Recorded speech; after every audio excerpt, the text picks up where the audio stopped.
রান্নার সময় hit generate হওয়াটা খুবই স্বাভাবিক, তাই এই হিটটাকে ভেন্টিলেট করাটাও কিন্তু খুবই গুরুত্বপূর্ণ। তাই আপনি যখন বার্নারকে ইনস্টল করছেন, ইনস্টল করার টাইমে ঠিক এইভাবেই কিন্তু আপনার ভেন্টিলেশনের একটা ব্যবস্থা করতে হবে, যার ফলে আপনার কিচেন এবং আপনি কিন্তু একদমই সেফ থাকছেন। Welcome to Swiss Banani signature store. সুইসের এই বার্নারটির উপরে রয়েছে টেম্পারড গ্লাস।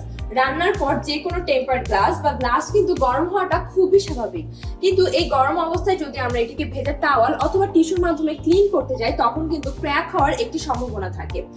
সো আমাদের রান্নার পর এটিকে রুম টেম্পারেচারে আসার জন্য সময় দিতে হবে, এন্ড রুম টেম্পারেচারে আসার পর একটি পরিষ্কার টাওয়াল বা ভেজা একটি টাওয়ালের মাধ্যমে সোয়াপ করে কিন্তু খুব ইজিলি এটাকে আমরা ক্লিন করে ফেলতে পারছি। এন্ড সুইসের এই বার্নারটি কিন্তু আপনার কিচেনের সেফটি ইনশিওর করছে, কেননা এখানে কিন্তু রয়েছে সেফটি ডিভাইস। যে সেফটি ডিভাইসের মাধ্যমে অনেক সময় দেখা যায় ভাতের মার বা লিকুইড কিছু উপচে পড়লে কিন্তু আগুন বন্ধ হয়ে যায়, কিন্তু গ্যাস লাইন চলমান থাকে। বাট এই সেফটি ডিভাইসের কারণে কিন্তু আগুন বন্ধ হয়ে যাওয়ার পাশাপাশি গ্যাস লাইনও বন্ধ হয়ে যাবে। অ্যান্ড এই বার্নারটি বা যে কোনো বার্নার যখন আপনি ইনস্টল করবেন, আরেকটা জিনিস আপনার মাথায় রাখতে হবে, সেটা হচ্ছে ভেন্টিলেশন সিস্টেম। কেননা রান্নার সময় স্মোক গুলো বা ধোঁয়াগুলো কিন্তু নিচের দিকে যায়, সো এটা যদি ভেন্টিলেশন না হতে পারে, বড় ধরনের দুর্ঘটনা ঘটার একটি সম্ভাবনা থাকে। সো আরো জানতে ভিজিট করুন www.swiss.global।